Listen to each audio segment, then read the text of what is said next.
Hello students and friends, welcome to my YouTube channels. आज हम पढ़ेंगे टाइम एंड वर्क, समय एवं कार्य। ठीक है, बिल्कुल बेसिक से पढ़ेंगे आज। कार्य की मात्रा को सदैव एक माना जाता है। ठीक है, यानी कि quantity of work is always is क्या होती है, वन मानते हैं जिसे हम। अगर आपको वन डे का वर्क निकालना है, यानी कि एक दिन का कार्य निकालना है, तो पूरा काम मतलब यानी कि जो भी काम होगा आपका पूरा काम होगा अपॉन में कार्य समाप्त करने में लगे दिनों की संख्या। जितने दिनों में आप कार्य को समाप्त करेंगे तो वो जो दिन लगेंगे उससे आप डिवाइड कर देंगे पूरा काम के लिए। अगर आपको कार्य समाप्त करने में लगे दिनों की संख्या निकालना है तो पूरा काम को आप एक दिन के कार्य से डिवाइड कर देंगे तो आपका कार्य समाप्त करने में लगे दिनों की संख्या निकल आएगा। अब देखिए, यदि ए किसी कार्य को n दिनों में समाप्त करता है तो ए का एक दिन का कार्य 1/n हो जाता है। ठीक है, जैसे कि ए है किसी भी कार्य को 10 दिनों में समाप्त करता है तो ए का एक दिन का कार्य 1/10 हो जाएगा।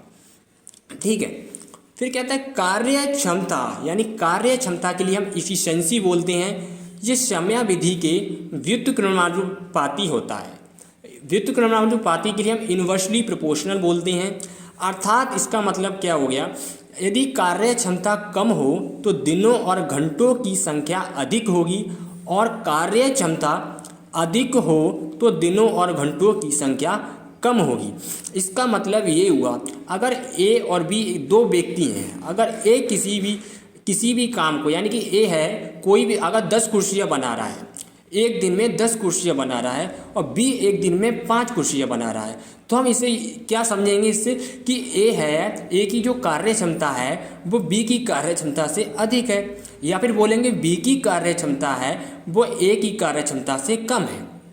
ठीक है, तो ये तो हमारी इफिशिएंसी के क्या होती है, इन्वर्सली प्रोपोर्शनल होता है। फिर बात करते हैं व्यक्तियों की संख्या समयावधि के व्युत्क्रमानुपाती होता है। अर्थात यदि व्यक्तियों की संख्या बढ़ाई जाए तो समय कम लगेगा, अगर व्यक्तियों की संख्या घटाई जाए तो समय कम लगेगा। इसका मतलब जानते हो प्यारे बच्चों क्या होता है, अगर मान लो 10 व्यक्ति एक दिन में 20 कुर्सियाँ बना रहे हैं, तो अगर 5 व्यक्ति काम करेंगे तो 20 कुर्सियाँ बनाने में समय ज़्यादा लगेगा। अगर ज़्यादा व्यक्ति होंगे तो जल्दी काम पूरा हो जाएगा, अगर कम व्यक्ति होंगे तो समय ज़्यादा लगेगा। तो इस चीज़ को आपको समझना है। अब आपका एक आपका फॉर्मूला है प्यारे बच्चों, जिसे हम MDH फॉर्मूला पढ़ते हैं या MDH सूत्र भी जानते हैं। MDH सूत्र के नाम से जानते हैं, MDH फॉर्मूला पढ़ लो। जो M1D1H1/W1WA1 = M2D2H2 W2 W2। इस फॉर्मूले से हमारे बहुत सारे क्वेश्चन हो जाएंगे। वेयर M1 एंड M2 हैं वो आपके नंबर ऑफ मैन है, यानी कि पुरुषों की संख्या कहलाएगी, और D1 और D2 है वो नंबर ऑफ डेज यानी कि दिनों की संख्या हुई।